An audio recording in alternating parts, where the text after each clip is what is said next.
Handa na ba kayo? Handa na, handa na, handa na ang lahat.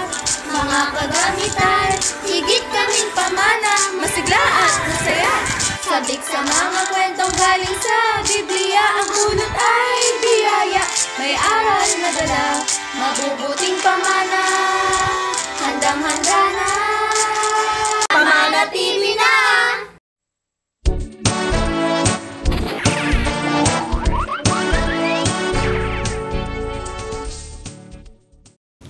Shalom mga pamana! Isang mapagpalang araw sa inyo. Kumusta kayo? Sana ay masaya at nasa mabuting kalagayan kayo. Ako nga pala si Teacher Danael mula sa Sakop Ozem, lalawigan ng Nueva Ecija. At ako ang makakasama nyo upang kayo ay makapakinig ng panibagong kwento mula sa Biblia. Ngunit bago iyon, maaari bang makihanda ang mga sumusunod? Lapis o ballpen, papel o notebook, at coloring materials. Mamaya ay gagamitin natin ito sa ating activity. Tara na! At magpasimula na tayo. Tayo ay mananalangin muna sa ating Panginoong Diyos, ating ipikit ang ating mga mata, at makinig ng mabuti. Aba, Ama naming Hari, Diyos na kataas-taasan, dakila at makapangyarihan sa lahat. Panginoon, pinupuri at sinasamba ka namin. Maraming salamat po sa panibagong buhay at kalakasan na kaloob mo. Humihingi po kami ng kapatawaran sa mga nagawa naming pagkukulang at pagkasalanan. Nawa po ay maihanda namin ang aming sarili at maging karapat-dapat po kami sa pagsamba namin sa iyo. Ang iyong banal na Espiritu nawa ang sumaamin sa gawain ito, lalo sa aming pakikinig ng inyong mga aral, at tulungan niyo po ang aming guro sa pagtuturo at pagkabay sa amin. Ito po ang aming hiling at pagpapasalamat sa pangalan niyo pong Diyos, Kristo Jesus na aming tagapagligtas. Amen. Bago tayo tumungo sa ating kwento mga batang pamana, magkakaroon muna tayo ng maikling activity. Panuto, magpapakita ng mga salita at larawan sa screen. Lagyan lamang sa bawat bilang ng check kung dapat ipagpasalamat sa Diyos at X naman kung hindi. Number 1. Pagkakaroon ng pagkain. Number 2. Paggaling sa sakit. Number 3. Nakapasa sa pagsusulit. Number 4. Pagkapanalo sa sugal. Number 5. Nakaligtas sa sakuna. Good job mga pamana! Natapos natin ang unang activity.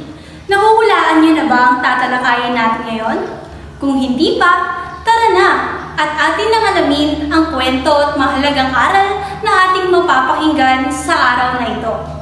Ang pamagat ng ating kwento ay ang pasalamat ni David na mababasa natin sa ikalawang Samuel chapter 6 verses 9 to 15, ikaunang Samuel chapter 17 verses 34 to 37, at mga awit chapter 103 verses 1 to 5. Mga batang pamana, ang kwentong ito ay mula sa isang hari noon sa Israel na si David.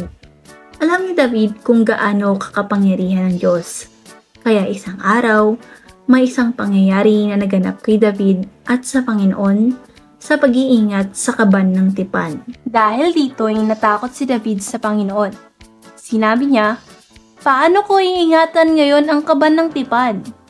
Hindi niya ito mapangahasang dalhin sa lungsod ni David, kaya't doon na niya inihatid sa bahay ni Obed-Edom na tagagat.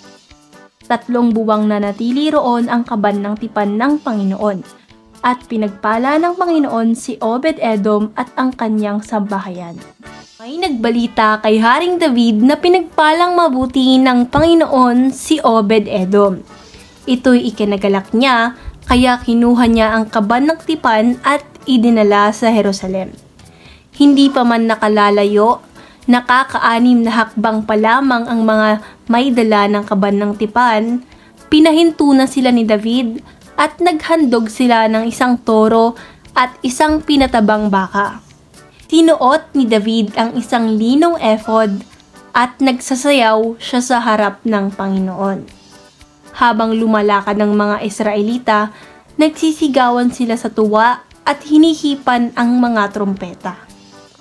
O mga bata, nakita natin na dahil sa kagalakan ni David at mga Israelita sa Panginoon, sila ay naghandog, nagsayawan at nagpupuri sa Panginoon dahil sa ginawa niyang pagpapala.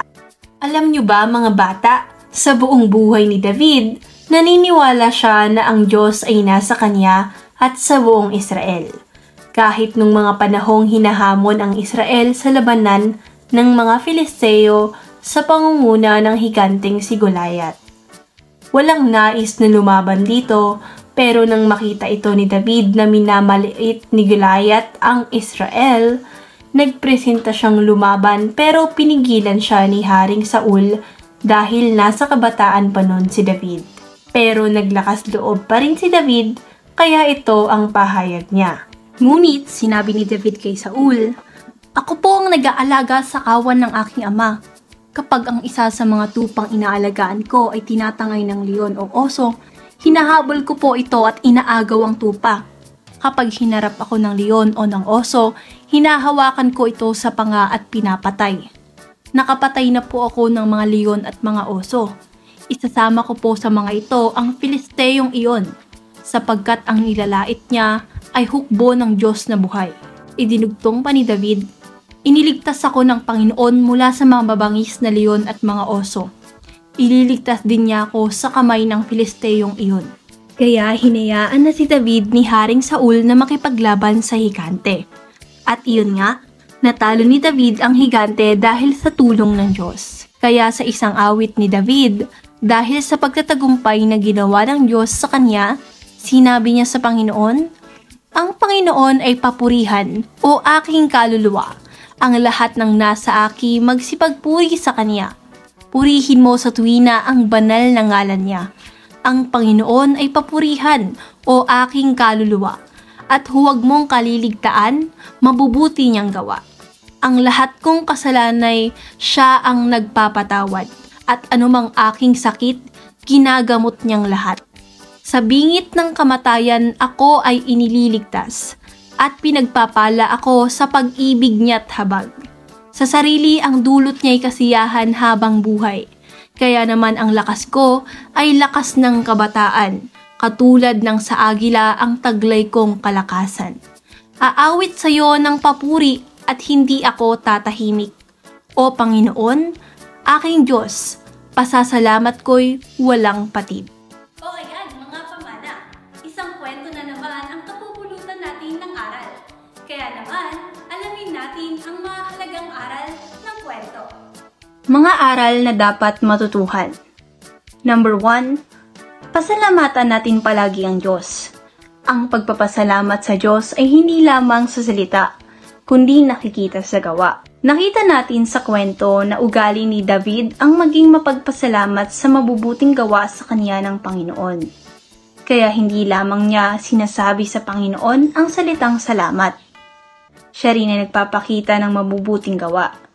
Tulad ng sumasamba tayo palagi sa pagkakatipong pamana, sumasama tayo tuwing may pasalamat, naghahandog ng awit kung kinakailangan, nananalangin ng may pagpapasalamat, pagsunod sa utos ng Diyos, at pag-iwas sa masama. Number 2, ugaliin nating maging masaya araw-araw dahil sa pagpapala ng Diyos sa atin.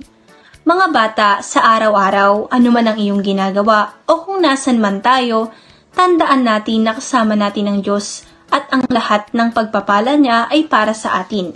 Kaya hindi dapat tayo malungkot dahil maaari tayong tulungan, gabayan at pagpalain ng Diyos, kaya ugaliin nating maging positibo at maging masaya. Gusto niyo ba na lalo tayong mahalin at pagpalain ng Diyos? Kung gayon, dapat na tayo ay maging mababait at mabubuting mga bata.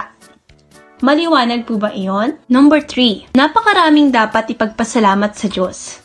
Ang kabutihan niya, Diyos na handang mapagpatawad sa ating mga kasalanan, siya din ang nagpapagaling ng sakit at nagliligtas sa atin araw-araw. Pinagpapala niya tayo dahil sa kanyang pag-ibig at habag. At lalo na ang buhay at kalakasan na mayroon tayo ay galing sa kanya. Kaya karapat-dapat pasalamatan natin ang ating Diyos. O iyan, ang mga aral na dapat nating matutunan Sa bahaging ito ay tutungo na tayo sa ikalawang activity. Ilabas na ang mga inihandang lapis, ballpen, papel, at coloring materials. Panuto. Iguhit sa isang malinis na papel ang isang bagay o tao na gusto mong ipagpasalamat sa Diyos. Ilagay sa baba ng papel kung sino ito at ano ito at ilagay ang dahilan kung bakit ka nagpapasalamat. Tapos na ba kayo mga pamana? Wow! Good job!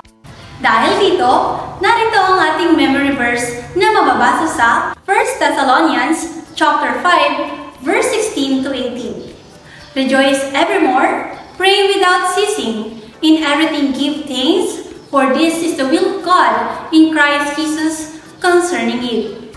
Tayo ay matatapos na, kaya't tayo ay muling mananalangin.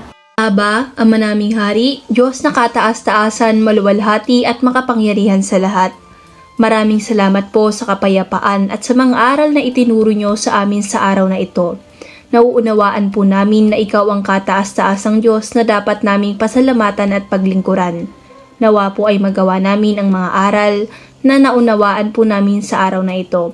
At nawa ay lagi niyo po sana kaming gagabayan at tutulungan. Ito po ang aming dalangin at pasalamat sa pangalan niyo pong Diyos, Kristo Jesus na aming tagapagligtas. Amen. Maraming salamat mga pamana sa inyong pakikinig. Hanggang sa muli, Miss Pa!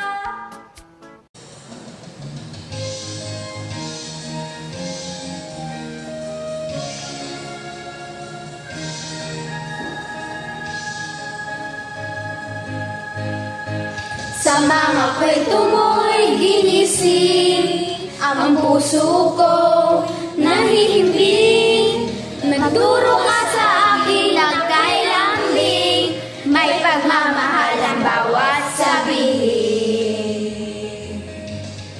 Pansamantala'y mispa muna o puro ko sinisinta, maging sa kapwa ko pamana, paalam na pansamantala.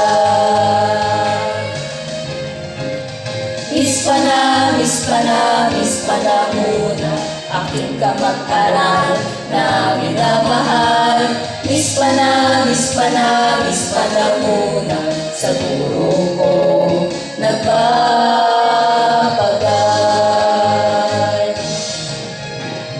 Mispa na muna, aking kamag-aral na minamahal. Mispa na muna, sa guro ko nagpapagal.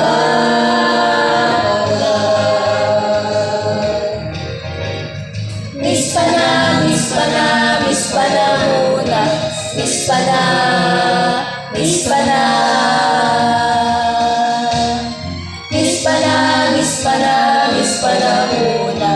mispa